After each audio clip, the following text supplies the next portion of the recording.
Bienvenue à tous et bienvenue à ceux qui vont nous réécouter sur le Fin District, puisque ce webinaire va être enregistré et diffusé sur notre site findistrict.com ainsi que sur YouTube. J'ai le plaisir d'avoir Adrien Hérault et Olivier Sureau de USA France Financials Group. Vous êtes tous les deux partenaires euh, avec des missions différentes. On va parler aujourd'hui de quelque chose qui est évidemment le lendemain, en plus de l'inauguration d'un nouveau président aux États-Unis, qui revient pour la seconde fois, Donald Trump, de comment optimiser sa fiscalité et son patrimoine en faisant un spécial France-États-Unis. Même si les règles qui sont différentes sont, alors, en tout cas les principes sont à peu près les mêmes, je pense, et pour vous avoir écouté quelques fois, les principes de rentabilité, de fiscalité, etc. Mais c'est avec grand plaisir que je vous écoute, Olivier et Adrien, parce que je sais que vous savez de quoi vous parlez. Voilà. Merci beaucoup Romain et bonjour à tous et merci à District encore une fois pour organiser cet événement. Donc aujourd'hui on va organiser parler de fiscalité de patrimoine. Moi je vais m'attacher plus sur la partie fiscalité, Adrien parlera plutôt sur la partie patrimoine qui sont bien évidemment reliés et liés des deux côtés. Donc on Mhm. va faire chacun notre présentation avec Adrien et comme l'a évoqué Romain tout au début, n'hésitez pas à garder vos questions, à les poser dans le chat et on y répondra à la fin de nos deux présentations de façon maximale et le plus proactive possible pour qu'on essaie de répondre à toutes vos questions. Donc, je vais vous partager. Adrien, tu voulais rajouter quelque chose peut-être? Non, c'est très bien. Bonjour à tous. Merci d'être avec nous aujourd'hui pour ce webinaire. Donc, je vais vous partager mon écran. Voilà. Donc, on va parler de fiscalité et de gestion de patrimoine aujourd'hui, hein. Et comme l'a évoqué Romain, hein, on va faire un focus hein, sur la partie, bien évidemment, France-États-Unis, hein, puisque c'est le but d'aujourd'hui d'évoquer ces sujets-là. Adrien va intervenir après moi. Adrien qui est partenaire chez USA France Financial Group et qui est en charge de toute la partie business développement. Et moi, de mon côté, je suis Olivier Sureau, partenaire également du SA France et en charge des unités du Multifamily Office et du Business Service. Au sein de USA France, nous en reparlerons à la fin avec Adrien. Nous avons 5 associés, chacun ayant sa responsabilité distincte et on pourra être amené à prendre des rendez-vous à la fin avec chacun d'entre vous pour répondre en fonction de vos besoins et bien évidemment prévoir des rendez-vous et de pouvoir discuter de tous ces sujets-là. Donc, quand on parle tout d'abord, bien évidemment, de fiscalité franco-américaine, il faut tout d'abord se baser sur la base de tout, hein, c'est la notion de résidence fiscale. Première notion dont on a souvent tendance un petit peu à être un petit peu perdu dans ce cadre-là. Donc, dans quel cas je vais être considéré comme étant résident fiscal américain?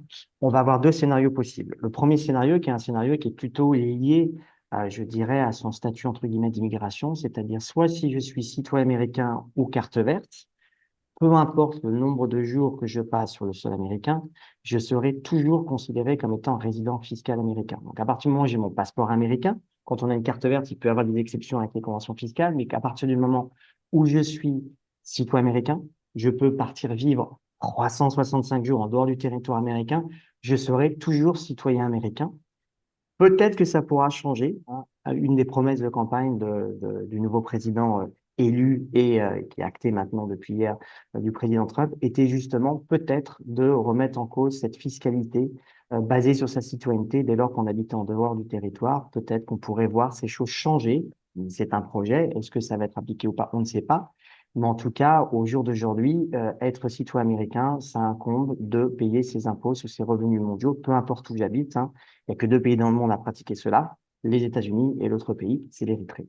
Donc la France, hein, par exemple, ne le pratique pas. Deuxième cas de figure, c'est un cas de figure qui n'a rien à voir avec son statut d'immigration. Peu importe que j'ai un visa de travail ou pas, peu importe mon statut d'immigration, c'est le principe de présence physique. À partir du moment où j'habite en moyenne 6 mois par an aux États-Unis, je serai résident fiscal américain. Que je sois touriste, que je sois en visa de travail, hein, à l'exception, alors là, de ce qu'on appelle des visas étudiants J1, F1 ou des statuts diplomatiques ou de fonctionnaires internationaux, je suis résident fiscal américain de par ma présence physique aux États-Unis. Alors, c'est un calcul qui est un petit peu assez fastidieux. C'est pas vraiment 183 jours au cours de l'année. On va prendre une moyenne des 3 dernières années. On va prendre l'année N-2. On va y prendre un sixième du nombre de jours que j'ai passé au cours d'année des N-2. On va y rajouter un tiers du nombre de jours que j'ai passé au cours d'année N-1, donc N-2 étant 2023, N-1 étant 2024. Et on va prendre 100% du nombre de jours que j'ai passé au cours de l'année N, c'est-à-dire dans notre cas de figure 2025. Si cette somme de ces trois chiffres fait 183 jours, je suis résident fiscal américain. Ça veut dire quoi? Ça veut dire que si je pratique en moyenne une personne qui passe un peu plus de 120 jours par an, un peu plus de 4 mois par an aux États-Unis, je suis résident fiscal américain. Un exemple typique, hein, par exemple en Floride, nous avons souvent ce qu'on appelle les snowbirds. Ce sont des Canadiens qui viennent vivre pendant 5 mois par an aux États-Unis, notamment en Floride, puisqu'il fait froid hein, au Canada. Et ces personnes-là, en moyenne, passent 5 mois par an aux États-Unis. Ces gens-là, entre guillemets, sans savoir, ils sont résidents fiscaux américains. Et bien évidemment, le fisc américain va venir taper à la porte en leur disant, bah, écoutez, vous êtes résident fiscal américain, vous êtes résident fiscaux américain, pardon, vous avez passé plus de 183 jours, puisque quand on rajoute ce calcul-là, par conséquent, vous êtes imposé sur vos revenus mondiaux.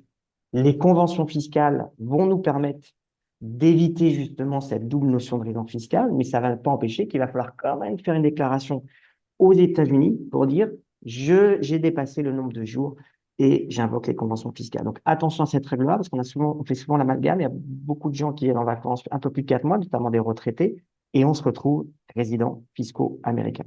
Alors ça veut dire quoi être résident fiscal américain? Bien évidemment, je suis résident fiscal américain, je suis imposé sur mes revenus mondiaux. Donc, encore une fois, j'insiste, hein, je vais devoir faire une déclaration aux États-Unis, déclarer l'intégralité de mes revenus français, les revenus que je peux avoir en Italie, en Espagne et aux États-Unis. Et bien évidemment, je serai redevable de payer mes impôts sur mes revenus mondiaux parce que je suis résident fiscal américain. Si je ne suis pas résident fiscal américain, ce qui peut arriver également, principe de présence physique, alors dans ce cadre-là, je serai imposé aux États-Unis que sur certaines catégories de revenus, notamment les revenus locatifs, ce qu'on appelle les revenus fonciers. Si j'ai un bien immobilier aux États-Unis et que je suis non résident fiscal américain, je vais devoir déclarer ces revenus et payer un impôt. Si je vends ce même bien immobilier qui est situé aux États-Unis, je devrais toujours payer un impôt, même si je suis non résident fiscal américain. Si j'ai des salaires aux États-Unis, et c'est avec ces salaires-là, je réalise des prestations de services au territoire américain, parce que je peux être dans une situation où j'ai un visa de travail, où je viens travailler aux États-Unis, mais je suis toujours non résident fiscal américain. Ou enfin, si j'ai des dividendes et j'ai une retenue à la source qui sera libératoire de 15%.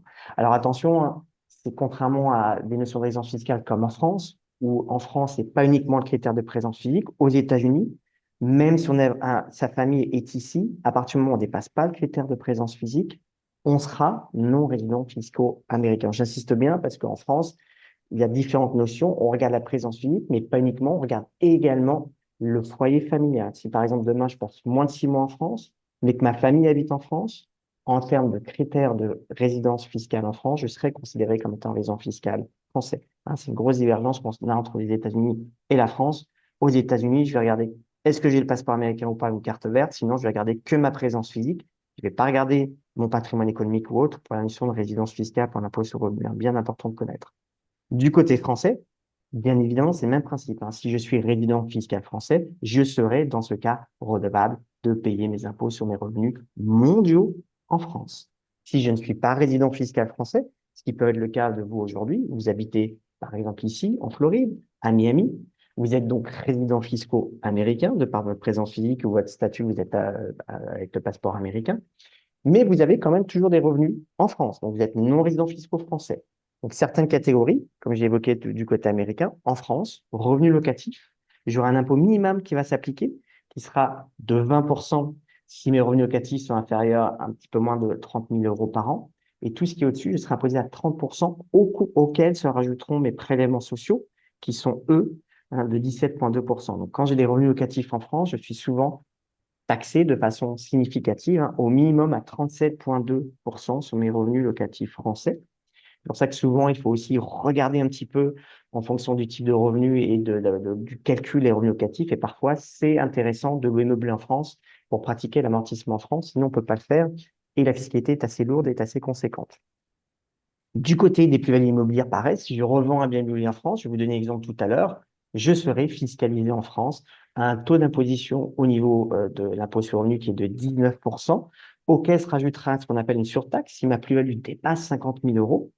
et auxquels vont se rajouter les prélèvements sociaux de 17,2. Donc, je peux me retrouver dans une situation en France où je vais payer 19 plus 6% de surtaxe, ça fait déjà 25, auxquels se rajouterait 17,2%. Donc, on sera à plus de 42% d'impôt en France. Donc, attention également à cette notion-là de fiscalité sur les biens immobiliers. Sur tout ce qui est revenus mobiliers, c'est-à-dire les revenus des actions ou les dividendes, ce qu'on appelle les dividendes vont être taxés en France à une retenue à la source de 12,8% en tant que non-résident, donc en tant que non-résident fiscal en France à l'heure actuelle. Là aussi, ça va peut-être changer dans les semaines qui viennent, mais à l'heure actuelle, lorsqu'on est non-résident en France et qu'on touche des dividendes d'une société française, on paye 12,8% en tant que non-résident. On ne paye pas les prélèvements sociaux sur les dividendes. Sur tout ce qui est intérêt ou revente d'actions, je réalise des plus-values d'actions, j'ai un portefeuille titre en France, je suis taxable de par ma convention fiscale dans le pays de résidence, en l'occurrence aux États-Unis. Donc, pas d'impôt à payer en France, j'ai un portefeuille en France sur les intérêts et sur les plus-values réalisées sur ce portefeuille d'actions. Ce sera taxé aux États-Unis dans le cadre de la convention fiscale. Les retraites et les assurances vie, on va en parler après. Et attention également à ce qu'on appelle l'impôt sur la fortune immobilière en France. En tant que non-résident, nous restons redevables de payer impôt sur la fortune immobilière en France, mais uniquement sur le patrimoine immobilier situé sur le territoire français. Donc, si je conserve des biens immobiliers en France, dès lors que je suis au-dessus des plafonds qui sont de 1 300 000 euros, je vais devoir faire une déclaration d'impôt sur le revenu, sur la fortune en France et m'acquitter de ce qu'on appelle l'impôt sur la fortune immobilière en France, même si je suis non-résident. Quels sont les accords fiscaux qui existent entre la France et les États-Unis? Donc, on a plusieurs conventions fiscales qui existent entre nos deux pays. Hein, ce sont des très, très bonnes conventions fiscales. La convention qui concerne ce qu'on appelle la convention de non-double imposition, c'est celle dont je parle aujourd'hui. Qu'est-ce qu'elle permet notamment? Elle va définir le cadre, savoir quel revenu est taxé dans quel endroit, France ou États-Unis, mais également elle va éviter ce qu'on appelle la non-double imposition. On va en parler rapidement après. Si je paye un impôt dans un pays, je vais pouvoir déduire cet impôt dans l'autre pays pour éviter de payer deux fois l'impôt. Bien évidemment, il y aura des mécanismes. Si mon taux d'impôt est supérieur, je paierai différentiel dans l'autre pays, mais je vais éviter ce qu'on appelle la non-double imposition en pouvant créditer l'impôt que j'ai payé dans un pays de l'impôt dû dans l'autre pays. Hein, ça, c'est la convention d'impôt sur le revenu. On a une convention sur les successions et donations qui est très, très bien et qui est une des... Il n'y a que 16 pays qui ont conclu une convention sur les successions et donations avec les États-Unis. La France en fait partie. Celle-ci va nous permettre, en tant que Français, d'avoir des abattements supplémentaires dans le cas des successions et des donations. Notamment, si on a du patrimoine ici aux États-Unis, on va pouvoir avoir des abattements qui seront assez intéressants de ce côté-là. Donc là aussi, cette convention, elle est très, très importante et très intéressante en tant que Français. Et enfin, on a l'accord de sécurité sociale qui, elle, va plutôt régir les problématiques de cotisation. Si je cotise au système de retraite américain, sécurité sociale américaine, je vais pouvoir déduire les trimestres de ma future retraite française qui vont me permettre d'avoir plus de crédits pour ma retraite française future. Ça me permettra justement d'accumuler les points que j'ai eus, les trimestres que j'ai cotisés en France. Hein. C'est ce qu'on appelle l'accord de sécurité sociale, ce qu'on appelle le Totalization Agreement, qui a été signé en 87. Et enfin, on appelle l'accord FATCA, j'en parlais tout à l'heure, hein, qui régit les obligations des banques françaises vis-à-vis de l'administration américaine concernant les comptes que détiennent des résidents fiscaux américains dans des banques en France. On va en parler après. Donc, la convention fiscale de non-double imposition, celle dont je vous évoquais tout à l'heure, la première convention, elle, en gros, elle va vous éviter d'être taxé deux fois. Il va falloir distinguer deux catégories de revenus. Première catégorie de revenus, si demain, je suis résident fiscal français et que j'ai des biens immobiliers qui sont situés sur le territoire américain, je revends ces biens immobiliers qui sont sur le territoire américain, ou alors j'ai un portefeuille d'actions sur le territoire américain pour lequel je touche des dividendes ou des intérêts. La convention fiscale est la chose suivante. Tout est taxé en France. En revanche, pour les plus-values immobilières, dès lors que je vais payer un impôt aux États-Unis, l'impôt que je vais payer aux États-Unis sera déduit, crédité de mon impôt français. Si j'ai un reliquat à payer en France, un impôt différentiel, je vais le payer en France. Mais en tout cas, ce que j'ai payé aux États-Unis sera déduit de mon impôt français. Deuxième catégorie de revenus, ce sont soit les revenus locatifs, soit les salaires. Si je touche un salaire américain pour des prestations de services que j'ai réalisées sur le territoire américain, ou alors je touche des loyers, des revenus locatifs américains pour un bien immobilier que je possède sur le territoire américain, là, le mécanisme est légèrement différent. Le fisc, le gouvernement français va m'autoriser à déduire de mon impôt français l'impôt théorique français. Ça veut dire quoi? Ça veut dire que même si mon taux d'imposition aux États-Unis, j'ai payé sur ces catégories de revenus 10% d'impôt aux États-Unis, on va regarder mon taux moyen d'imposition que j'ai en France. Et si mon taux moyen d'imposition en France est de 20, le fisc français va me créditer 20% de mon impôt français. Ça revient à dire que sur tout ce qui est revenu locatif et salaire, je ne vais rien payer comme delta du côté français. En revanche, il y aura peut-être un frottement fiscal, c'est-à-dire que les revenus qui sont exonérés d'impôts en France, dans le cas des revenus locatifs américains et des salaires, rentreront quand même dans le calcul dans mon taux d'imposition moyen qui va s'appliquer sur mes revenus qui restent taxables en France. J'aurai peut-être un petit frottement fiscal, mais en tout cas, à proprement parler, je ne paierai pas d'impôt sur ces revenus locatifs, ce qui est un réel avantage quand on détient un bien immobilier aux États-Unis et qu'on est résident fiscaux français grâce à la convention fiscale. Maintenant, je me situe dans l'autre côté. Si je suis résident fiscal américain et que j'ai payé des impôts en France, c'est beaucoup plus simple. L'impôt que j'ai payé en France sera crédité, peu importe la catégorie de revenus. L'impôt que j'ai payé en France sera crédité de mon impôt américain, bien évidemment dans la limite de mon impôt américain. Souvent, on me pose la question, j'ai payé 30% d'impôt en France, mon taux, mais ici, j'ai mon taux d'impôt est de 15. Est-ce que le 15 excédentaire, je peux le créditer sur mon autre impôt américain? Non, c'est uniquement sur la fraction de l'impôt qui correspond aux revenus étrangers. Donc, c'est-à-dire que si mon taux d'imposition moyen aux États-Unis sur, par exemple, des revenus locatifs français, mon taux d'imposition aux États-Unis est de 15%, en France, j'ai payé 30%, le fisc américain me créditera que 15%, bien évidemment. En revanche, le petit delta, je pourrais le reporter dans le temps, mais ce sera toujours crédité sur l'équivalent, sur un impôt qui correspond à l'équivalent de revenus étrangers, hein, pas sur des revenus américains. Donc, bien le comprendre. Enfin, on a une petite particularité dans le cadre de la convention fiscale qui prévoit le scénario où je suis citoyen américain et donc résident fiscal, comme j'évoquais tout à l'heure en préambule, je suis résident fiscal américain de par mon passeport américain, mais également j'habite en France, je suis résident fiscal français. Donc là, dans le cadre de la convention, on a ce qu'on appelle une double résidence fiscale. C'est le seul cas dans le cadre de la convention fiscale. On peut être résident fiscal français et américain.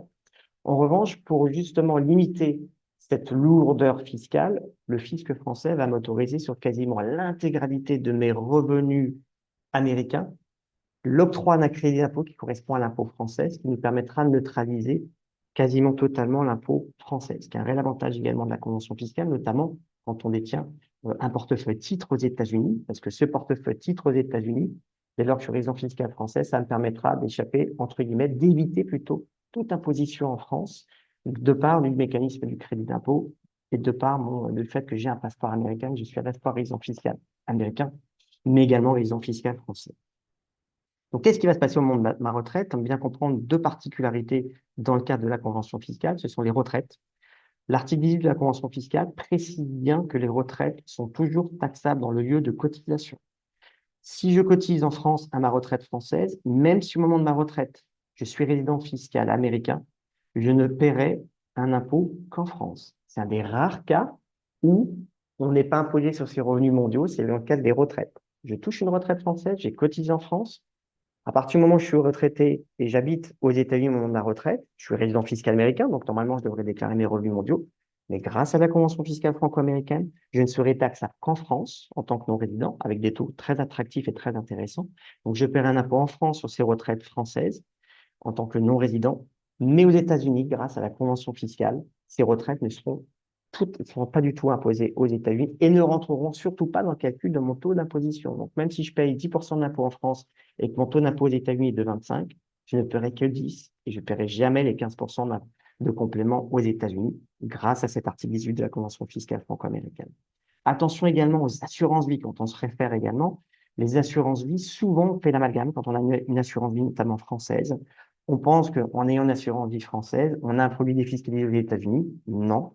Vous avez une assurance vie aux États-Unis. Déjà, on fait souvent une erreur de traduction. Quand on dit on a une assurance vie, donc on fait sa première déclaration aux États-Unis, on convertit, on dit j'ai une life insurance. Ce n'est pas du tout la même chose d'avoir une life insurance américaine et une assurance vie française. On va dire qu'en France, c'est un faux ami. C'est pas vraiment une vraie assurance vie en France. C'est qu'en fait, vis-à-vis de l'administration de la fiscalité américaine, l'IRS considérera que cette assurance vie est comme un portefeuille de placement financier que l'on a. Même si en droit interne en France, c'est exonéré d'imposition dans certains cas, notamment au niveau des revenus, vis-à-vis du fisc américain, à partir du moment où nous sommes résidents fiscaux américains, taxé sur ses revenus mondiaux aux États-Unis, peu importe que ce soit un produit défiscalisé en France, ce sera un produit taxable aux États-Unis.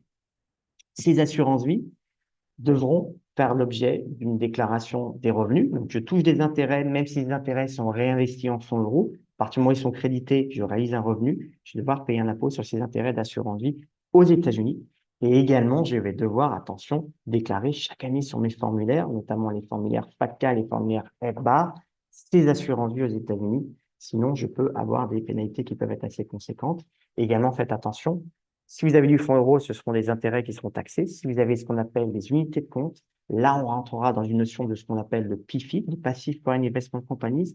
Et là, la fiscalité sera très, très importante le jour où vous liquidez votre assurance vie française, parce que ces unités de compte seront taxées à la tranche marginale d'imposition qui existe aux États-Unis, ce qui peut être quand même assez conséquent, parce qu'aujourd'hui, on a 37 plus 3,8, 40% d'impôt. Même si mon taux d'imposition est de 15, je serai taxé à la tranche marginale. Donc, il faut toujours anticiper ces plans-là, parce qu'on peut avoir une fiscalité très importante. Donc attention, certains d'entre vous n'êtes pas encore résidents fiscaux américains, regardez peut-être de bouger ces assurances-vie, peut-être de trouver d'autres produits, notamment avec des assurances-vie américaines assez intéressantes, et Adrien en parlera.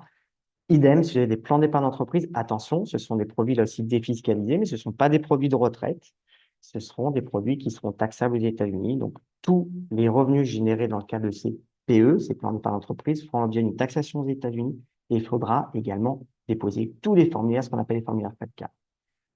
Autre exemple également, actifs immobiliers. Si vous revendez demain un bien immobilier qui est situé sur le territoire français, deux cas de figure. Si c'est votre résidence principale ou ça l'était au moment où vous êtes arrivé aux États-Unis dans l'année qui suit, alors on aura une exonération totale du côté français. Hein, ce sera intéressant parce qu'on sera considéré toujours comme étant résidence principale jusqu'à l'année de départ qui suit le départ de la France, exonération totale. En revanche, si c'est une résidence secondaire ou un bien qui a été mis en location, dans certains cas, on aura une taxation sur la plus-value qui sera calculée bien évidemment en euros selon les règles françaises et le solde de la plus-value après abattement sera assujetti au taux dont je vous évoquais tout à l'heure, de 36,2 minimum jusqu'à 42,2 si on a une surtaxe. Les deux avantages fiscaux que l'on aura sur ces reventes de biens immobiliers situés sur le territoire français, ce seront les abattements pour durée de détention. C'est qu'en France, à partir de la 5e année, chaque année, on a une durée de détention qui nous permet d'être exonéré totalement au bout de la 22e année d'impôt sur le revenu et au bout de la 30e année de prélèvements sociaux, mais également la première résidence secondaire ou d'habitation que vous allez revendre quand vous allez quitter la France, vous aurez loin un abattement supplémentaire de 150 000 euros sur la plus-value qui sera taxable en France. Attention, c'est un avantage fiscal qu'on a en France. Souvent, il est oublié lorsqu'on prépare la déclaration d'exit en France. Quand j'ai la déclaration d'exit, la déclaration d'imposition sur les plus-values, on a le droit, en tant que résident fiscal américain, du fait que la France ait signé une convention fiscale avec les États-Unis, à cet abattement de 150 000 euros, en plus des abattements classiques, donc bien le comprendre. En revanche, du côté américain, attention, si vous êtes résident fiscaux américain, dans mon cas, moi, Brian et Claire, ils sont résidents fiscaux américains, je vais devoir calculer la plus-value qui a été réalisée en France selon les règles américaines. Deux choses. Un, impact des taux de change. Je vais calculer le prix d'achat converti au taux de change quand j'ai acheté. Prix de vente converti au taux de change quand j'ai vendu. Donc déjà, je peux avoir en plus de ma plus-value classique une plus-value ou moins-value de change. Ça va faire très attention. Mais également, deuxième chose, comment j'ai eu ce bien immobilier? Deux cas de figure. Trois cas de figure, je l'ai acheté. Donc c'est facile. J'ai mon coût d'acquisition. Deuxième cas de figure, je les ai hérités. Soit un, c'est mon deuxième cas de figure par donation, soit deux, par succession, qui est mon troisième cas de figure. Mais attention, on a une grosse divergence en fiscalité française et américaine. En France, quand on hérite un bien immobilier par donation ou succession, on réévalue la valeur de ce bien à la valeur de marché au moment de la donation ou succession. En droit américain, quand on hérite par donation, on ne fait pas ce qu'on appelle ce fameux step-up. C'est-à-dire qu'on ne réévalue pas la valeur du bien, on n'efface pas la plus-value en quelque sorte à la valeur de marché. Donc, si demain j'ai hérité d'un bien immobilier en donation, en France, j'aurai peut-être une plus-value plus petite, mais aux États-Unis, on est censé calculer la plus-value selon les règles américaines. Donc, il faudra que je reprenne le prix d'acquisition auquel la personne me l'a donné. Là, je peux avoir des conséquences assez importantes. Donc, là aussi, il faut l'anticiper. Également, n'oubliez pas, quand on calcule la plus-value en France, aux États-Unis taxable, même si cette plus-value pourrait être exonérée d'impôt en France du fait des abattements, 150 000 euros ou durée de détention, ces abattements seront pas reconnus aux États-Unis. Donc là aussi, je peux avoir une plus-value plus grande. Donc faites attention là également.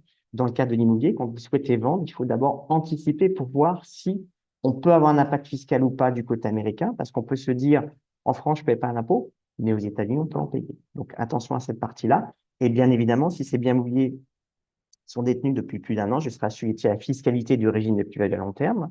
Donc, c'est minimum 15 jusqu'à 23,8% aux États-Unis, auxquels à chaque fois se rajouteront bien évidemment les impôts d'État. En Floride, il n'y a pas d'impôt d'État, donc ça, c'est déjà facile, mais dans d'autres États, il y en a. Et enfin, bien évidemment, l'avantage, c'est que je déduirai de cet impôt calculé l'impôt que j'ai payé en France. Hein, et dans ce que je déduis de l'impôt que j'ai payé en France, on y inclut bien évidemment depuis 2017, 2019, même les prélèvements sociaux à la CSG, CRDS. Donc bien anticiper cela. Attention également, alors ça c'est un peu une subtilité, mais je ne vais pas m'y attacher, c'est quand on a un prêt immobilier attaché à un bien en France, là aussi on peut avoir des plus ou moins values de change liées à la liquidation de ce bien. Pourquoi? Parce qu'on va vous dire, à chaque opération que vous avez réalisée, on convertit en dollars, puisque c'est ma monnaie de référence, je suis résident fiscal américain. Imaginons que j'ai contracté un bien immobilier à l'époque, le bien immobilier, le taux de change était à 1,50, donc j'ai contracté un bien immobilier de 100 000 euros qui avait une valeur de 150 000 dollars. Au moment où je liquide mon prêt immobilier, le taux de change est à 1 pour 1. Donc, c'est comme si je liquidais mon prêt à 100 000 dollars. Donc, le fisc américain va me dire, vous avez fait une plus-value de change de 50 000 dollars. Alors, on parle de prêt. Donc, là aussi, attention, cette subtilité-là, parce que parfois, on va se dire, c'est que du fictif, entre guillemets. Oui, mais pour le fisc américain, c'est pas du fictif. On convertit tout au taux de change des dollars. On considère qu'on réalise une plus ou moins value de change. Donc, là aussi, il faut faire attention. La loi FATCA, à la loi FATCA, bien comprendre la loi FATCA également. La loi FATCA, c'est quoi? C'est l'obligation des banques étrangères de déclarer ses actifs financiers que l'on détient à l'étranger. Et donc, il va y avoir plusieurs conséquences fiscales. Hein. L'accord FATCA 1 a été signé par 113 pays dans le monde. La France en fait partie et la France l'a signé en 2013. C'est un principe de réciprocité qui n'existe pas en fait dans l'absolu en date d'aujourd'hui, puisque les banques, la France et les pays européens envoie les informations au fisc américain, le fisc américain ne l'envoie pas puisque ça n'a jamais été validé par le Congrès aux États-Unis. Donc, c'est un principe qui est censé être réciproque, donc il ne l'est pas. Et elle oblige les banques, notamment dans notre cas, les banques françaises, à envoyer de façon automatique, et j'insiste bien, c'est pas sur demande du fisc américain, c'est automatiquement, chaque année, vos données sont envoyées dès lors que vous dépassez les critères, en général c'est 50 000 euros, les données vont être envoyées au fisc américain, combien vous avez en banque, quels sont les revenus qui ont été générés, et le fisc américain va regarder si vous avez déposé ces formulaires fiscaux avec votre déclaration fiscale. Deux formulaires à connaître. Le premier, c'est le 8938, qui est le formulaire FATCA, qui est l'obligation de nous, résidents fiscaux américains, de déclarer les actifs financiers que l'on détient à l'étranger. Donc, 100 000 dollars pour un couple marié, 50 000 dollars pour un célibataire. Attention, dans l'actif financier, on inclut non seulement les comptes en banque, mais les plans d'action, les sociétés familiales, les prêts que j'ai pu faire à des membres de ma famille ou à d'autres personnes, donc bien les comprendre. Les plans de retraite également font partie de cette définition de la FATCA, mais également le formulaire, ce qu'on appelle FBAR, qui est un formulaire très important, hein, qui lui va concerner uniquement les comptes financiers, les comptes en banque. Et le formulaire FBAR, c'est dès lors que la somme de mes comptes en banque, la somme de la balance maximale, c'est un peu plus fastidieux, la somme de la balance maximale des comptes en banque dépasse 10 000 dollars, je dois déclarer chacun de ces comptes sur un formulaire fiscal qui est le formulaire FinCEN, hein, le formulaire FIN 114, et je vais devoir déclarer chacun de ces comptes, hein, même si par exemple j'ai deux comptes, sur chacun des comptes, sur un compte j'ai 6 000 dollars, sur l'autre j'ai 1 000 dollars. À partir du moment où j'ai fait des virements entre ces comptes-là, je vais regarder chaque balance maximale au cours de l'année. Je peux peut-être qu'à un moment donné, sur le compte 1, ma balance maximale était de 6 000, sur le compte 2 était de 6 000. 6 000 plus 6 000, ça fait 12 000. Je suis au-dessus de 10 000, alors que même si physiquement, je n'ai pas 10 000 dollars sur mes comptes en banque. Donc, pensez bien à cela.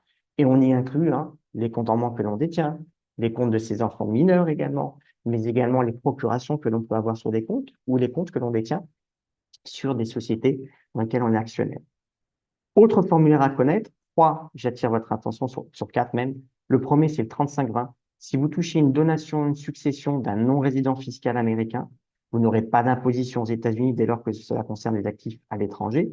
Mais dès lors que vous touchez un héritage, une succession de donations qui dépasse 100 000 dollars, on a l'obligation de déclarer sur un formulaire qui est le 3520 chaque année ces actifs hérités d'un non-résident fiscal américain. Pas d'impôt, mais à faire, si on ne fait pas, la pénalité potentielle, c'est 25% du montant qu'on a omis. C'est un peu dommage de ne pas le faire.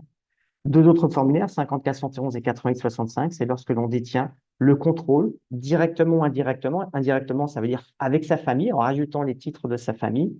Si on détient un contrôle de société à l'étranger, notamment en France, hein, des SRL ou des SCI, il faudra déposer ces formulaires 54, 71 et 80 et 65.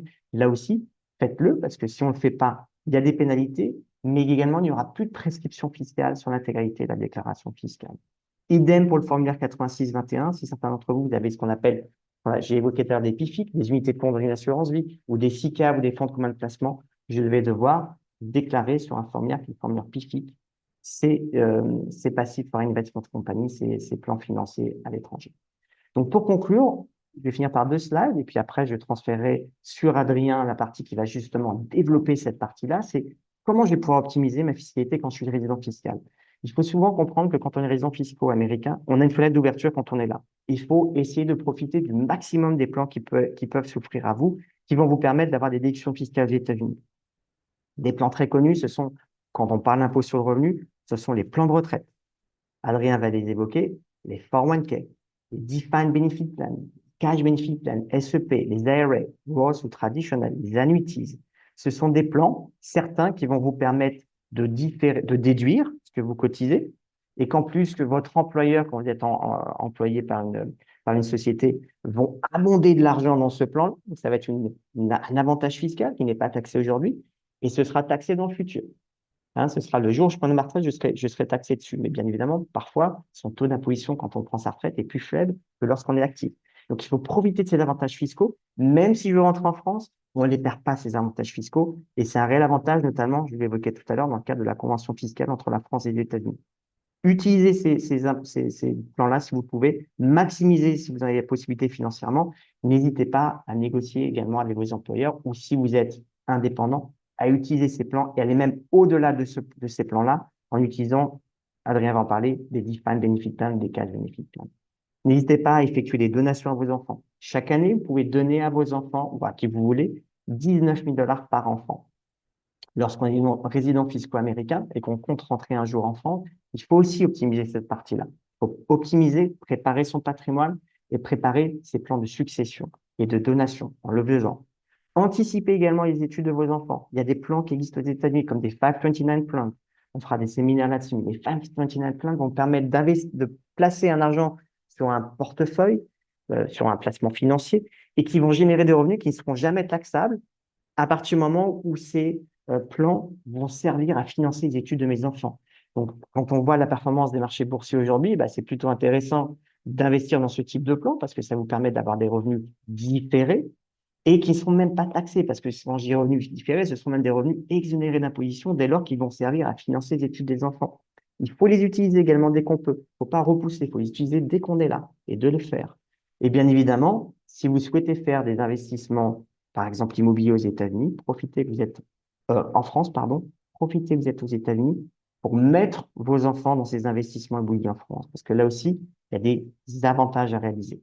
Donc, Adrien va parler de toute la partie plan de retraite, des 401k, qui sont très intéressants, de maximiser ses SEP, d'utiliser les Defined Benefit Plans, parce que si j'ai une LLC, par exemple, demain, qui réalise un gros profit pour 2024, par exemple des 500 000 $, je vais pouvoir déduire une partie de ce profit dans des plans de retraite qui vont vraiment avoir un avantage fiscal. Donc, plutôt que de payer un impôt qui sera aujourd'hui de 37 à 40%, bah, je vais placer cet argent sur des rendements financiers qui seront taxés le jour où je retirerai ces rendements, mais quand je serai à ma retraite, je n'aurai plus cette LSC qui me générera qui me générera, pardon, des profits.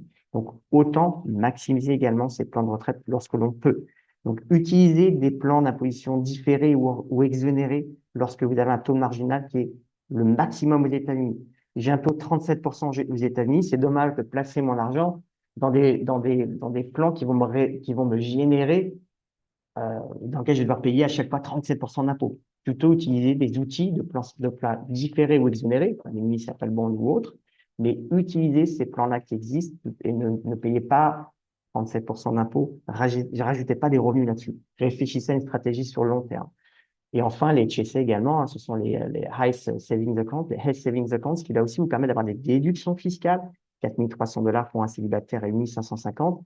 Ce sont des plans qui, pareil, je mets dans un plan et le jour où j'en ai besoin pour payer une couverture médicale, je ne serai jamais taxé dessus. Donc, j'ai la déduction fiscale et quand je retirerai cet argent de ce plan-là pour payer des dépenses qui ne seront pas remboursées au niveau médical. Je vais pouvoir les utiliser pour justement payer ces dépenses médicales et sans du coup payer l'impôt. J'aurais profité d'une déduction fiscale. Donc pensez bien à tout cela et à donation comme j'ai effectué, transmission. N'hésitez pas à transmettre quand vous êtes résident fiscaux et anticiper les besoins futurs de vos enfants. Je l'évoquais tout à l'heure pour les 529. Le calendrier, hein, cette année, on a les calendriers classiques, hein, 15 avril 2025. Le 1er mai, c'est si certains d'entre vous, vous avez, entre guillemets, bénéficié, alors je ne sais pas si c'est un bon terme, des reports d'imposition suite aux ouragans qui ont été effectués. 16 juin, ce sont les non-résidents. Et 15 octobre, si on fait une extension.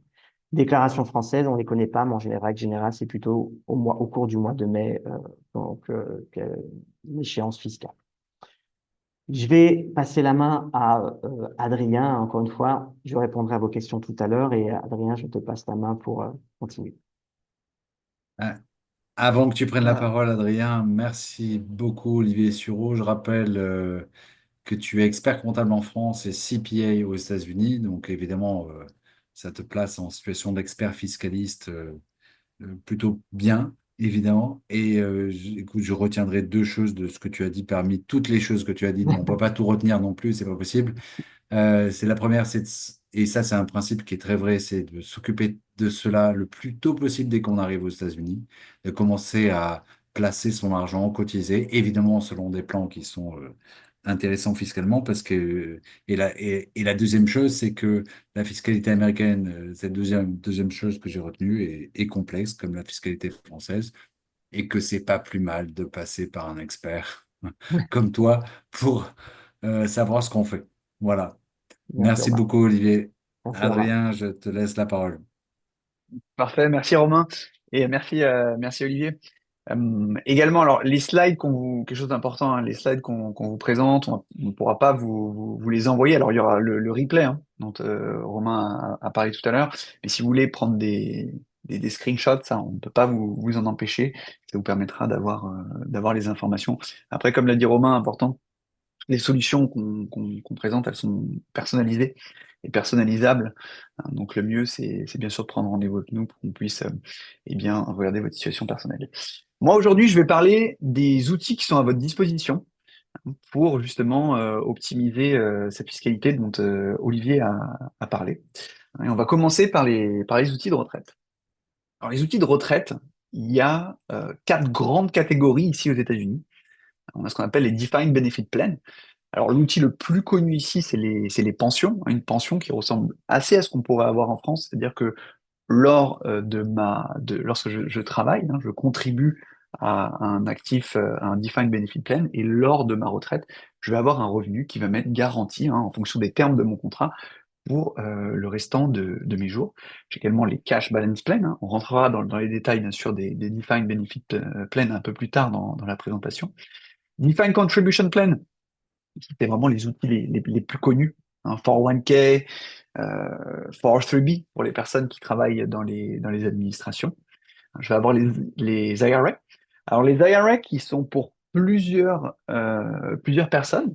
On va avoir premièrement pour les cadres, euh, c'est-à-dire qu'ils vont vous permettre, lorsque vous changez d'emploi, hein, de venir, entre guillemets, stocker vos anciens 401k.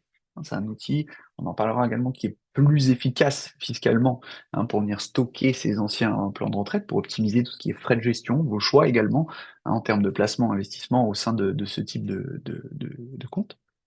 Et on va avoir, euh, pour les entrepreneurs aussi, hein, tout ce qui va être SEP IRA, hein, qui va vous permettre de venir contribuer hein, lors de votre activité à la retraite et potentiellement différer euh, de l'impôt. Enfin, le dernier point, c'est les annuités. Hein, les annuités, on en a deux types, capital et income.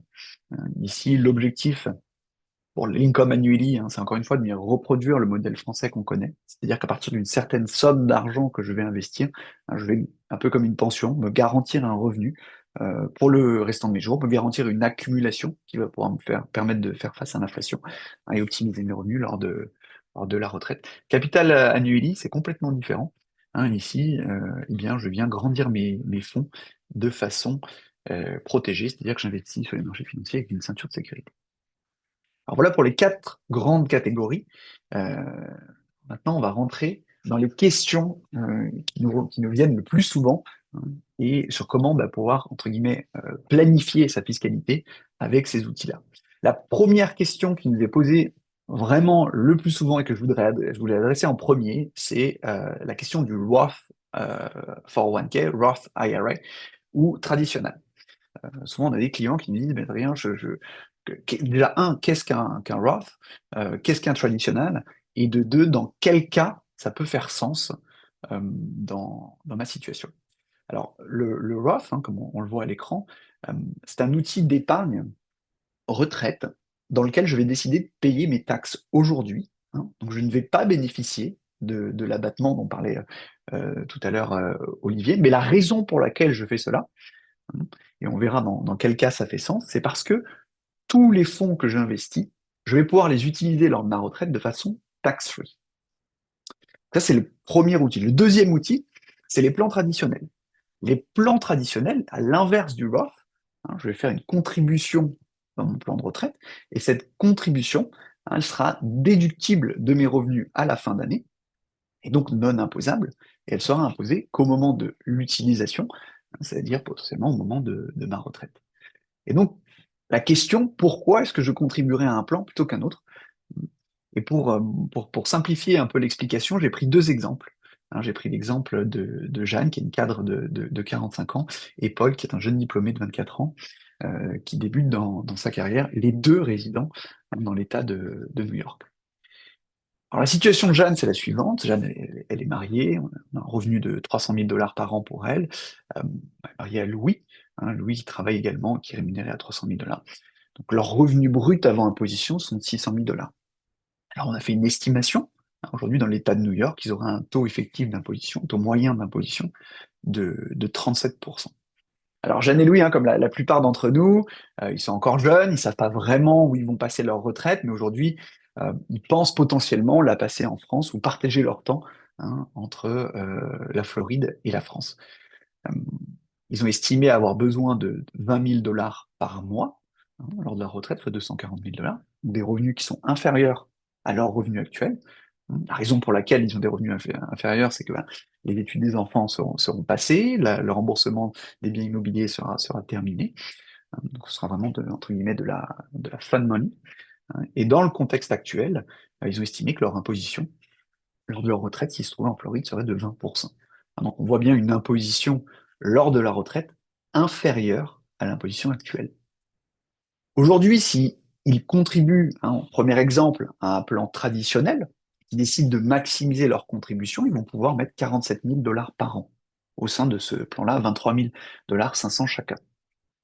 L'impact immédiat, c'est qu'en sortant ces 47 000 dollars, leur taux d'imposition, hein, comme ils gagnent, entre guillemets, comme ça va être déduit de leur impôt, ils vont gagner, entre guillemets, moins d'argent. Donc, assez logique, leur taux d'imposition va être réduit. On le voit ici, on a une réduction de 37% à 33%. On peut se dire ici, bon, c'est pas grand-chose, ça représente quand même 20 000 dollars. Alors, généralement, les personnes me disent, ok, Adrien, bon, ça me paraît assez logique. Je gagne moins d'argent, je paye moins d'impôts. Très bien. Mais quel est l'impact lors de la retraite? Et l'impact lors de la retraite, on l'a estimé ici. On voit 47 000 dollars, taxé aujourd'hui à 37%, ça représente 13 390 dollars d'impôts, alors qu'à 20% lors de la retraite, c'est 9 400 dollars d'impôts. Donc on voit vraiment un intérêt ici pour Jeanne et Louis, au premier abord, de venir contribuer dans ce type de plan traditionnel qui vont, un, leur permettre une réduction d'impôts à l'heure actuelle, et deux, avoir une fiscalité plus intéressante lors de la retraite. S'ils contribuaient à un Roth, parce qu'il faut quand même avoir le comparatif dans leur cas, qu'est-ce qui se passerait? C'est souvent une des questions qui nous est posée. Eh bien, même contribution, 47 000 dollars par an, mais par contre maintenant, comme je l'ai dit tout à l'heure, sur le Roth, je viens payer mes impôts. Donc, ma contribution brute est de 47 000, mais ma contribution nette après impôt est plus faible, puisque je paye mes impôts. On a fait le calcul ici, hein, avec 37% d'impôt, j'aurai une contribution de 30 000 dollars par an. On a fait un petit comparatif entre Jeanne et Louis contribuant dans un plan traditionnel, hein, et Jeanne et Louis contribuant dans un Roth. Assez logique, comme ils contribuent moins d'argent suite à l'impôt dans le Roth, ils ont moins d'argent à la valeur finale. Par contre, ce qui est très important, c'est que cet argent est tax-free. Donc ici, j'ai 891 784 dollars que je peux utiliser de façon tax-free pendant ma retraite, no questions asked. Alors, pour arriver à 891 000 aussi, je vais prendre un peu de recul, je vais un peu vite. Comment est-ce que j'arrive à ce chiffre? Eh bien, simplement, j'ai calculé qu'aujourd'hui, Jeanne et Louis décident de prendre leur retraite à 60 ans, donc ils ont 15 ans de contribution dans ces plans-là, et j'ai pris une moyenne de rendement, puisque sur les plans retraite, les fonds sont placés de 7% par an.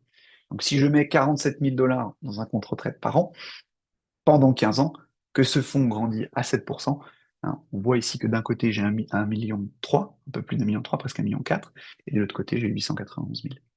Comme je le disais, pour revenir sur le sujet, dans mon Roth, cet argent est tax-free. Dans la traditionnelle, cet argent est taxable. Hein. Si on part du principe qu'il paye 20% d'impôts, alors attention, un point ici, si je retire l'intégralité des 1,3 million, on en parlera plus tard, bien sûr, je ne serai pas à 20%, je serai dans les taux maximum. Mais on part du principe que Jeanne et Louis retirent petit à petit de leur plan retraite lors de la retraite pour rester, hein, ces fameux 240 000 dollars, pour rester dans une tranche de 20%, eh bien, au total, ils pourront utiliser 1 114 000. Donc on voit ici, hein, ce qu'on disait tout à l'heure, c'est que non seulement je vais bénéficier immédiatement d'une réduction d'impôt, le fait que mon taux d'impôt soit meilleur lors de la retraite par rapport à maintenant davantage, et que on voit que même en faisant grandir, hein, mes investissements, le fait que je sois imposé sur mes intérêts, le plan traditionnel fait toujours plus de sens, hein, que le plan Roth qui est défiscalisé dans le cadre de Jeanne et Louis. Pourquoi? Parce que j'ai un gros différentiel entre mon imposition actuelle et mon imposition lors de la retraite, c'est ce dont parlait Olivier tout à l'heure. Alors, on va voir le cas inverse, bien sûr, le cas de Paul. Paul, hein, pour rappel, qui est un jeune cadre qui se lance, hein, à New York, qui a un revenu de 90 000 dollars par an à New York, bien négocié son contrat, Paul. Il a un taux d'imposition de 29% à l'heure actuelle. Et puis, alors c'est encore très compliqué, hein, puisqu'il est jeune, on se rappelle, il a 24 ans, mais s'il doit faire des estimations pour la retraite, il pense qu'effectivement, il va gagner plus qu'à l'heure actuelle. Et donc, hein, on met un chiffre, 150 000 dollars par an, pour avoir une estimatif. Hein. On voit qu'à l'heure actuelle, il est à 29% et que lors de la retraite, eh bien, il sera potentiellement à 34%. Aujourd'hui, le fait que c'est le cas inverse, hein, de Jeanne et de Louis. Aujourd'hui, Paul ayant un taux d'imposition inférieur à son taux d'imposition lors de la retraite, il a plus d'intérêt à contribuer dans des plans Roth, hein, donc dans des plans où il contribue après avoir payé des taxes, plutôt que de contribuer dans un plan qui va lui permettre de déférer de l'impôt. Pourquoi? Parce qu'il n'y a aucun intérêt, hein, aujourd'hui à déférer de l'impôt à un taux inférieur qu'il paierait lors de la retraite. Sachant qu'ici, l'avantage, également, j'en ai parlé un peu tout à l'heure, c'est que non seulement sur ses contributions, il paiera moins d'impôts, mais également sur la croissance. Cet argent est placé à 7% par an. Et ces 7% par an, il pourra les utiliser de façon tax-free. Tout à l'heure, lorsqu'on faisait les calculs, ça ne faisait pas de sens pour Jeanne et Louis, hein, mais dans le cadre de Paul, eh bien, ça fait un total sense. Par contre, ce qui est important, c'est que Paul, c'est pas un choix qu'il va faire pour le restant de ses jours. Hein, Paul, on espère que professionnellement, il va grandir, que son salaire va évoluer, et donc il va devoir se poser la question chaque année, hein, avec son conseiller financier, est-ce que ça fait sens pour moi cette année-là de contribuer dans un Roth? Alors ici, je suis parti du principe que pendant les 6 prochaines années, donc jusqu'à ses 30 ans, il faisait des contributions dans un Roth, et qu'après ces 30 ans-là, il passerait peut-être sur un modèle traditionnel. Si on part sur une contribution annuelle de 3 600 par an, dans ce type de plan pour un plan traditionnel, ou 2 998 dans un plan Roth, hein, avec un rendement de 7% par an, on voit que Paul a plus d'intérêt de contribuer dans le plan après taxe que dans le plan de déferment. Ce qu'il faut retenir ici, ce qui est important, c'est que l'avantage du plan traditionnel, c'est lorsque je suis dans des tranches d'imposition élevées, je vais pouvoir bénéficier d'un abattement. Et lors de la retraite, je vais pouvoir utiliser capital et intérêt et les retirer à un taux plus intéressant que ce que j'avais au moment de la contribution. Le Roth est intéressant. Il est idéal pour les personnes qui se trouvent dans des faibles tranches d'imposition. J'ai pris l'exemple de Paul, jeune diplômé, parce que c'est le plus connu et le plus courant. Mais il y a d'autres exemples. J'ai aussi parfois des personnes qui me disent, Adrien, bah, j'ai 55 ans à l'heure actuelle, j'ai bien travaillé, j'ai revendu mon business et j'ai décidé de m'arrêter. Euh, C'est-à-dire que bah, cette personne-là, hein, donc du coup, si elle a 54 ans, à 55, 56, 57, elle n'aura pas de revenus. N'ayant pas de revenus, elle sera dans une tranche d'imposition, ou peu de revenus, une tranche d'imposition beaucoup plus faible. Ici, on peut se poser la question de convertir une partie de ce qu'elle contribuait dans les plans traditionnels précédemment dans des Roth. Pourquoi? Parce qu'encore une fois, ils se retrouvent par l'arrêt de leur activité hein, dans des tranches d'imposition plus intéressantes. Donc le Roth, hein, je reviens, idéal pour les personnes qui sont des faibles tranches d'imposition. C'est excellent lorsqu'on a également hein, un horizon d'investissement qui est long. Pourquoi? Parce que plus j'ai un horizon d'investissement long, plus j'ai un potentiel de croissance en franchise d'impôt. Et par contre, hein, comme je le disais tout à l'heure, il est moins avantageux pour les personnes qui se trouvent dans des hautes tranches d'imposition. Pas vraiment d'intérêt, et Olivier en parlait tout à l'heure, de payer de l'impôt à l'heure actuelle à un taux extrêmement fort et de le retirer tax-free, okay, mais lorsque je me retrouvais dans des tranches d'imposition beaucoup plus faibles. Donc ça, c'est pour la première partie, hein, Roth et traditionnel. Maintenant qu'on a compris que, en fonction de la tranche d'impôt dans laquelle je me trouvais, je vais faire un choix entre le Roth et le traditionnel. Je reprends l'exemple de Jeanne et de Louis.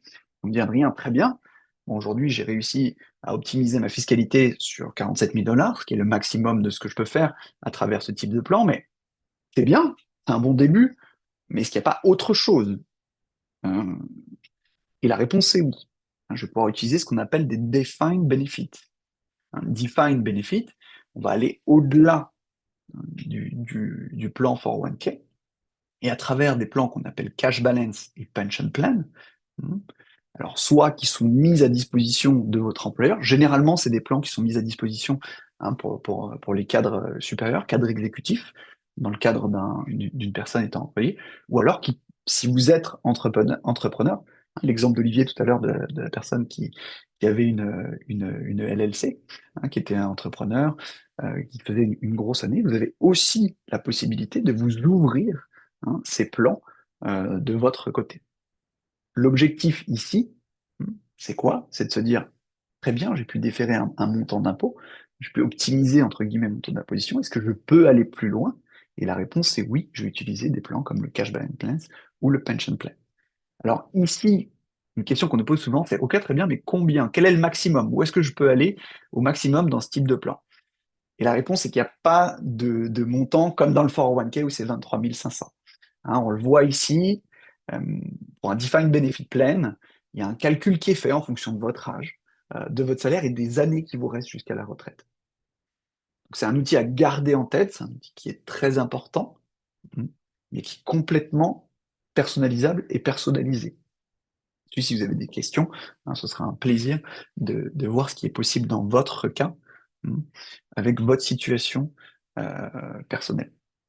Pour les cadres exécutifs dans des entreprises, ce type de plan est extrêmement intéressant parce que lorsque je me retrouve dans des tranches de revenus supérieurs, hein, le 401k peut entre guillemets me désavantager. Hein. L'avantage d'avoir ce type de plan me permet souvent de profiter au maximum du match de mon employeur. Hein.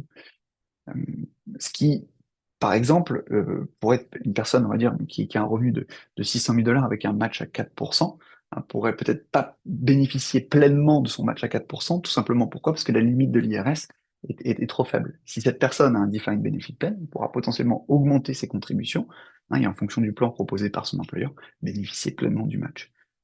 Les plans sont extrêmement intéressants et efficaces hein, pour les entrepreneurs et les cadres exécutifs.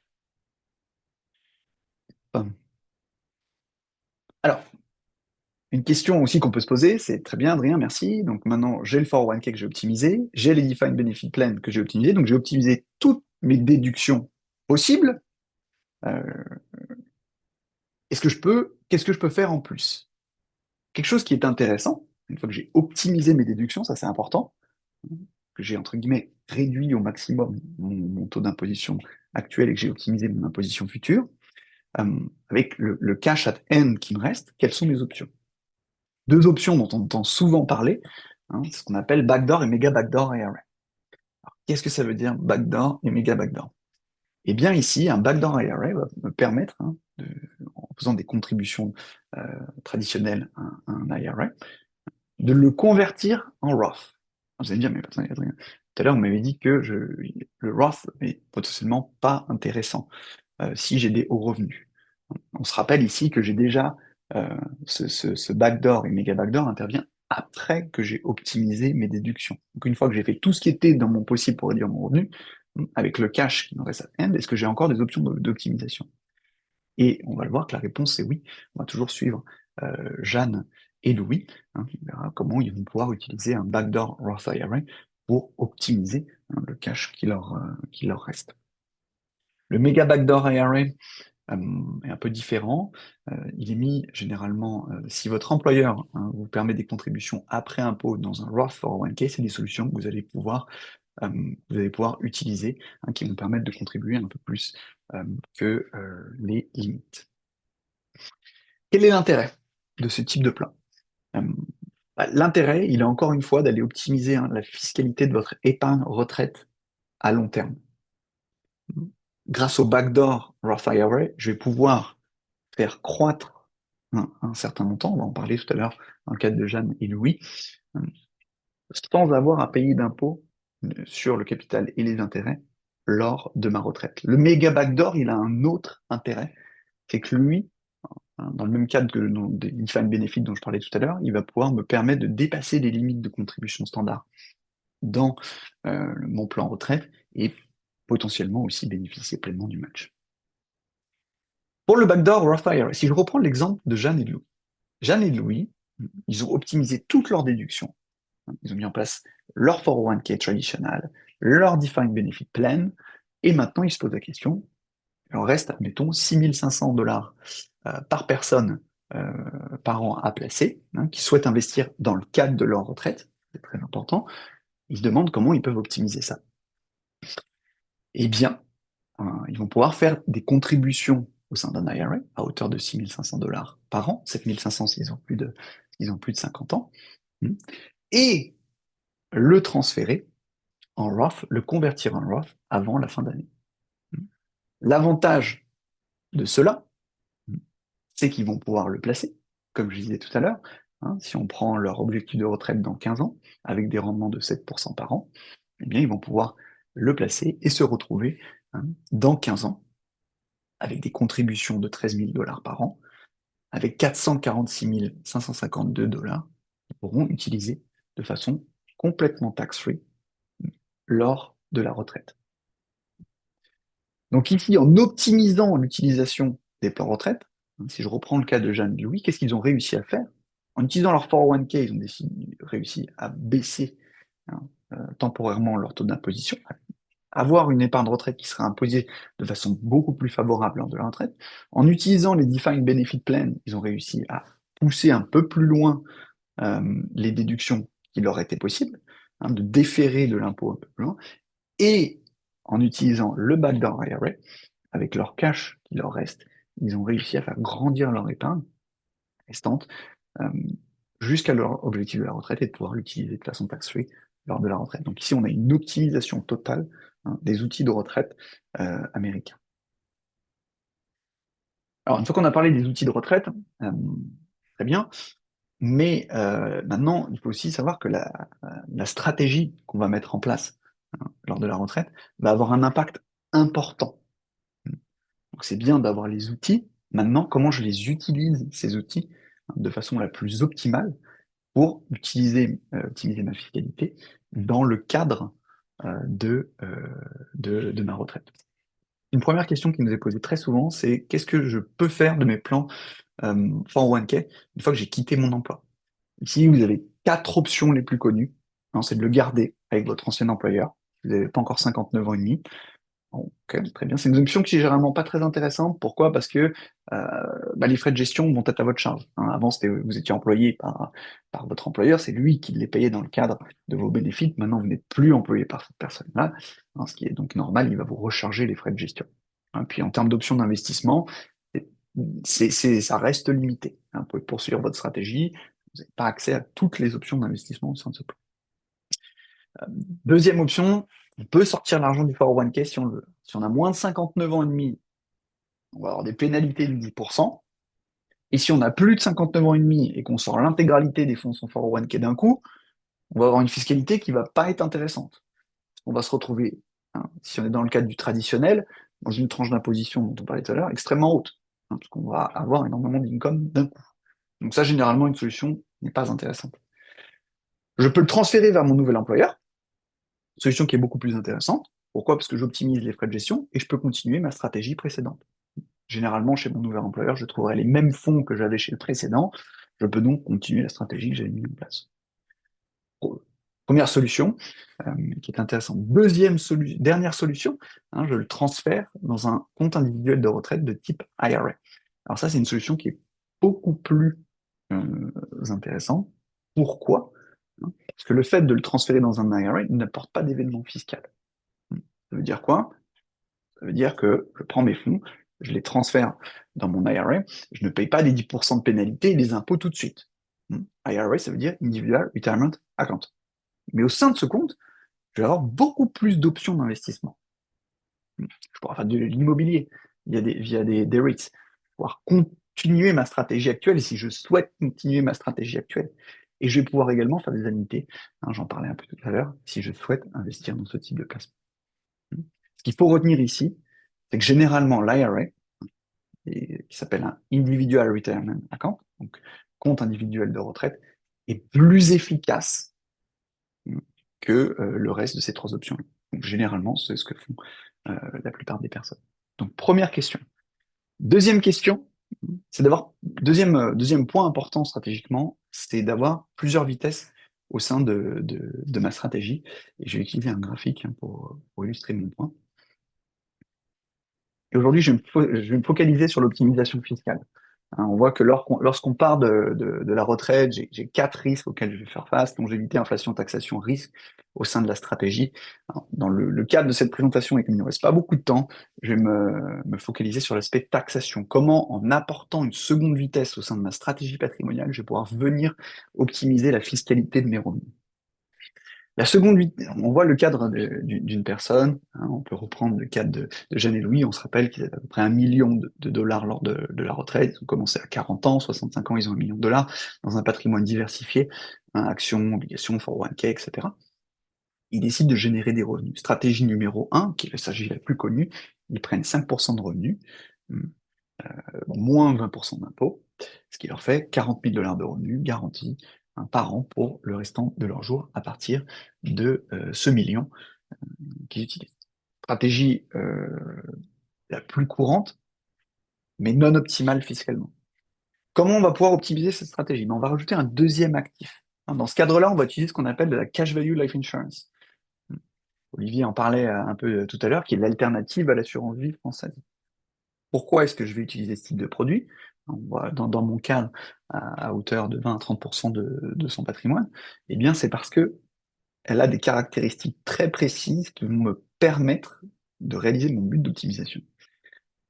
Elle a déjà des rendements qui sont garantis, qui ont une garantie, et des rendements qui sont plus forts que l'inflation. Dans mon exemple, j'ai une garantie à 3%, et j'ai des rendements qui varient entre 3 et 6%. Donc, le minimum que je peux avoir, c'est 3.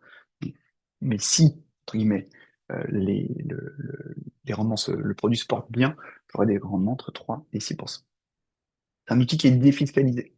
Donc, c'est-à-dire que le dollar que j'investis au sein de ce produit, hein, un peu comme dans mon Roth, mes plans Roth, va grandir de façon tax deferred et je vais pouvoir l'utiliser de façon tax free. Ça, c'est très important. Comme je disais, ce type d'outil s'appelle la Cash Value Life Insurance. Alors, elle vient avec une épargne, c'est-à-dire que je contribue au sein de mon produit, j'ai mon épargne, et en plus de mon épargne, j'ai une assurance d'essai qui est un multiple de l'épargne. grâce à ces garanties de rendement, je sais que si j'arrive à 65 ans avec 200 000 dollars au sein de ce type de produit, hein, j'ai une garantie qu'à 85 ans, j'ai 600 000 dollars d'épargne au sein de ce produit et 800 000 dollars d'assurance décès. Avec cette garantie en tête, je peux voir ma stratégie de revenu de retraite de façon complètement différente. C'est-à-dire que précédemment, je vivais simplement des intérêts. Maintenant, hein, avec cette garantie que j'ai en tête, je vais pouvoir vivre à la fois de mon capital, hein, sur la partie placement, investissement ici, et des intérêts. Je vais pouvoir venir amortir mes actifs investis et taxables. Pourquoi est-ce que je me permets ce type d'action que je ne pouvais pas me permettre avant? C'est parce que j'ai cette garantie, hein, cette tranquillité d'esprit qu'à l'âge de 85 ans, j'ai 600 000 dollars ici. Donc maintenant, ici, hein, alors là, c'est drastique, mais admettons qu'entre 65 et 85 ans, je décide de dépenser l'intégralité de mes actifs qui sont investis sur les marchés financiers, potentiellement euh, actions, obligations, etc. Hein. Pourquoi est-ce que je me permets ce type de choses? Eh bien, parce qu'on va voir que je vais optimiser la fiscalité de mes revenus. Stratégie numéro un, tout à l'heure, hein, on se souvient, 5% de rendement, 40 000 dollars de revenus. Je payais en moyenne eh bien, tout simplement 10 000 dollars d'impôts, hein, par an sur les 20 prochaines années, ce qui est assez simple. Hein, je paye donc 200 000 dollars d'impôts. Stratégie numéro 2, hein, comme je viens dépenser à la fois mon capital et mes intérêts, moins j'ai de capital, moins j'ai de rendement, moins j'ai de rendement, moins j'ai d'intérêt, moins j'ai d'intérêt, moins j'ai d'impôts. Assez logique. Hein. Ici, dans la stratégie numéro 2, l'année 1, je paye 8 000 dollars d'impôts. Hein. Alors, l'année, comme j'ai dit, moins j'ai de capital, moins j'ai d'intérêt. Hein. C'est-à-dire que là, en moyenne, je vais payer 4 000 dollars d'impôts. 4 000 dollars d'impôts, si je compare le scénario numéro 1, je payais mes 200 000 dollars d'impôts sur 20 ans, et le scénario numéro 2, où je ne paye que 80 000 dollars d'impôts sur 20 ans, l'impact de cette amortisation, l'impact de pouvoir, d'avoir pu utiliser capital et intérêt et réduire, hein, ces actifs qui sont investis et taxables, m'ont permis de réduire mon imposition de 60%. Donc ici, la taxation, hein, via cette stratégie-là, j'ai pu l'optimiser. J'ai un me très bien, oui, mais à 85 ans, je n'ai plus rien. Non, faux. À 85 ans, j'ai maintenant 600 000 dollars, hein, dans ma cash value life insurance que je vais pouvoir utiliser, hein, entre mes 85 ans et l'âge de mon décès de façon complètement tax-free. J'ai donc bien réduit mon imposition, optimisé mes revenus pendant ce qu'on appelle mes go-go years, hein, c'est-à-dire les 65-85 ans, hein, et il me reste 600 000 dollars. J'ai pratiquement re-rempli mon bucket pour finir, mes vieux jours dans une fiscalité optimisée. Voilà un peu pour l'aspect stratégique. Alors, je sais que j'ai dépassé déjà de 10 minutes, donc je vais m'arrêter là pour aujourd'hui. Merci à tous, hein, d'être restés. Merci à tous de m'avoir écouté. Et n'hésitez pas, hein, de nous contacter si vous avez des questions. Je vous rends la parole, Romain. Merci beaucoup, Adrien. C'était passionnant et là encore, je vais retenir deux choses. La première, c'est que, et je le confirme parce que c'est ce que j'ai fait, c'est de choisir la bonne stratégie avec, mais comment la choisir parce qu'il y en a plusieurs et elles ont des impacts différents. Et ben, c'est tout simplement en consultant Adrien, par exemple, Adrien Hérault de USA France Financials. Et, euh, et finalement, après, tout ce que tu présentes, Adrien, qui semble assez complexe, parce qu'il y a une forme de complexité, mais que toi, tu maîtrises, en fait, dans la vie du quotidien, ça, c'est une fois que la stratégie est mise en place, il n'y a rien à faire.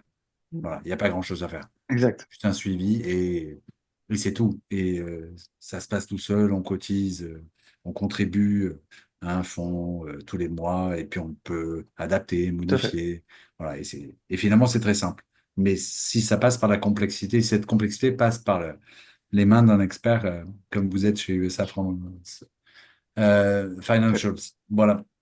Merci beaucoup à tous les deux. Est-ce que je peux vous proposer un dernier mot qui est quand même assez important sur un sujet d'actualité qui a touché quand même USA France Financials, enfin qui a touché dans le bon sens, c'est que vous avez créé deux départements nouveaux, en tout cas Voilà, et tout à fait. j'aimerais en deux mots que vous m'en parliez, le département Multifamily Office et le département Business Services.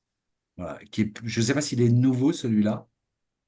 Oui, Oui, Voilà, tout donc à ces fait. deux, voilà. Donc en quelques mots, qui veut donc, donc, parler du donc, Family donc, Office? donc, du coup, bah, je peux parler du Family Office et puis tu parleras après, Adrien, du business unit. Donc, le multi-family office, hein, il a pour vocation de suivre les familles françaises, notamment, qui habitent aux États-Unis, parce qu'ils ont un certain patrimoine. Notre objectif, c'est vraiment de guider et vraiment d'orienter les familles françaises dans les problématiques, notamment dans le domaine patrimonial, mais dans la vie de tous les jours, hein, ça va aller d'un service de conciergerie jusqu'à un service d'accompagnement successoral, d'anticiper la succession, la préparer. Donc, on est là pour vraiment guider toutes les familles françaises et bien évidemment implémenter une stratégie patrimoniale de transmission, mais également pour la partie investissement, trouver la bonne formule, comme l'évoquait Adrien, hein, tout ce qui existe aux États-Unis, il y a tellement de formules qui sont assez importantes, mais savoir investir aux États-Unis, bien investir aux États-Unis, savoir bouger son patrimoine d'Europe aux États-Unis, parce que souvent on a souvent tendance à faire attention et à prendre son temps, pour lequel on a raison. Mais le but, c'est vraiment d'accompagner les familles françaises dans leur arrivée aux États-Unis, dans leur vie de tous les jours. Donc, on a vraiment un service qui est dédié et on est entouré des meilleurs spécialistes dans chaque domaine de compétences. On va avoir des avocats qui vont être très spécialisés dans le domaine successoral. On a bien évidemment des experts comptables qui sont dans la partie fiscalité, mais ça ira également pour les études des enfants. On accompagne les enfants, on accompagne les familles dans leur installation aux États-Unis, dans leur vie de tous les jours. Et ça va aller jusqu'à même un service de conciergerie pour certaines personnes qui ont un certain patrimoine, ont des problématiques, ont des besoins en service de conciergerie. Donc, on sera là pour guider. Donc, le but, c'est vraiment d'accompagner ces familles françaises aux États-Unis au travers de ce nouveau multifamily office. Adrien, je te Ouais, laisse parler du business service également. donc un Family Office, on va dire, qui est à la fois classique dans son périmètre, parce qu'il y en a plusieurs des Family C'est Office, ça. mais avec une particularité qui est quand même d'être transatlantique. Eh ben, c'est Voilà, ça. c'est ça le truc. Tout à fait. Absolument, hein. C'est vraiment toujours d'être des des côtés de l'Atlantique et mettre en place une stratégie, c'est être capable de mettre en place une stratégie qui marche si demain on veut rentrer en France. Donc, on peut aussi Voilà. mettre en place une stratégie aux États-Unis qui ne marchera pas quand on va rentrer. Donc, nous, c'est notre but également, c'est de proposer des alternatives qui vont être bien. Et la plus grosse difficulté quand on arrive aux États-Unis, c'est finalement la fin, on fait rien parce qu'on se dit peut-être qu'un jour j'entrerai en France, donc je préfère rien Ouais, faire. Et à la fin, on fait rien et c'est la pire des erreurs à faire c'est la pire des erreurs. c'est qu'il faut mettre en place une stratégie dès qu'on arrive, comme tu l'as dit tout à l'heure, Romain, hein, c'est dès le premier jour, mais une stratégie qui puisse être adaptable en cas de retour en France. Merci Olivier, et longue Tout à et fait. belle vie à ce Family Office. Merci Romain. Adrien, Et pour, concernant le business, justement, la partie bien business, sûr. Alors sur la partie business services, ici on a développé donc une unité qui a pour but d'accompagner à la fois les entrepreneurs ou chefs d'entreprise. hein. Et l'objectif ici, c'est de venir les aider sur toute la partie non seulement de bénéfices, donc mise en place des plans retraite, mise en place des plans santé, tout ce qui va pouvoir vraiment toucher à cette partie bénéfice-là, mais pas seulement. On va aussi les accompagner pour les personnes qui souhaitent euh, réaliser des exit stratégies dans l'optimisation de leur exit et travailler avec eux main dans la main, justement, pour voir ce qui est le plus intéressant pour eux. Donc, ici, c'est vraiment de l'accompagnement de sociétés euh, ou d'entrepreneurs sur le moyen long terme. ouais, en tout cas, tu as évoqué ces fameux bénéfices et j'ai vu Oui, sur votre site une des raisons d'être de votre mission, c'est aussi de conserver, d'attirer des exécutifs de qualité, parce qu'aux tout à fait. États-Unis, la notion de rémunération est fondamentale, mais la notion de bénéfice est essentielle aussi. Et à quoi on a droit si on vient travailler chez Non, vous et qu'on y reste. oui, Voilà. Et ça, c'est absolument, fondamental. absolument. Voilà. Et Tout à j'imagine que fait. vous accompagnez les entreprises là-dessus. Oui, pour qu'ils Tout puissent est- conserver leur talent, parce que la problématique qu'on a, hein, c'est c'est ça. on a énormément de talents qui viennent de France, qui viennent souvent travailler pour les groupes français ici aux États-Unis. Et bien évidemment, hein, les entreprises américaines voient ces talents français et dès qu'elles peuvent les avoir, bah, elles leur font des ponts Ah d'or. Et oui. c'est vrai, quand on arrive de France, la grosse difficulté qu'on a, c'est Bien évidemment, c'est des différences culturelles et il faut être capable de pouvoir attirer ces talents. D'autant plus que, par exemple, tout ce qui est clause de non-concurrence, ce genre de choses ne marche plus aujourd'hui, hein. Ce sont des choses qui ont été complètement invalidées par les différentes cours. Donc, il faut être capable d'attirer ces talents et sur le long terme, en mettant en place une vraie stratégie de rémunération, mais qui ne soit pas non plus, fiscalement parlant, quelque chose qui va, entre guillemets, avoir une fiscalité très, très lourde. Donc, c'est le but, c'est d'aider, en fait, les entreprises à mettre en place des stratégies de rétention pour leurs talents. Tout à fait. Et puis les aider aussi pour la partie groupe à comprendre, en fait, parce que c'est des systèmes complètement différents, ce système français et le système américain, un peu ce que disait Olivier, hein, et de les aider à comprendre comment eux vont pouvoir également optimiser la couverture qu'ils ont mis en place, notamment pour leur cadre exécutif. J'en parlais un peu tout à l'heure, de par leurs revenus, pourraient être, entre guillemets, un peu, j'aime pas le terme, mais défavorisés par rapport aux autres employés, et donc bah, potentiellement chassés plus facilement par les groupes américains qui connaissent ce genre de problématique. Hein, ils savent comment être attrayants à ce niveau-là. Bien sûr, avec un principe qui est un peu ennuyeux, c'est une entreprise française qui fait venir un Français compétent et qui lui offre, entre guillemets, qui sponsorise sa carte verte. Et le jour où il a la carte verte, il peut aller travailler ailleurs. Ouais, c'est Voilà. ça. Et là, si on n'a pas le plan, eh ben, ça devient compliqué. Exactement, exactement. Voilà. Tout à fait. Merci beaucoup pour votre temps, Olivier et Adrien, et à Merci à très vous. bientôt pour un nouveau webinaire. J'espère que ça a plu à tout le monde. Et je vous rappelle que si vous arrivez à la fin, vous entendez juste les derniers mots. Ce webinaire est enregistré et il sera rediffusé. Vous le serez au courant si vous suivez notre actualité sur le Friends District et si vous vous abonnez à notre newsletter, il va être diffusé très bientôt, la semaine prochaine, très probablement. À bientôt, Adrien et Olivier, et merci encore. Merci Romain, à bientôt. Merci, au revoir. Au revoir. Au revoir.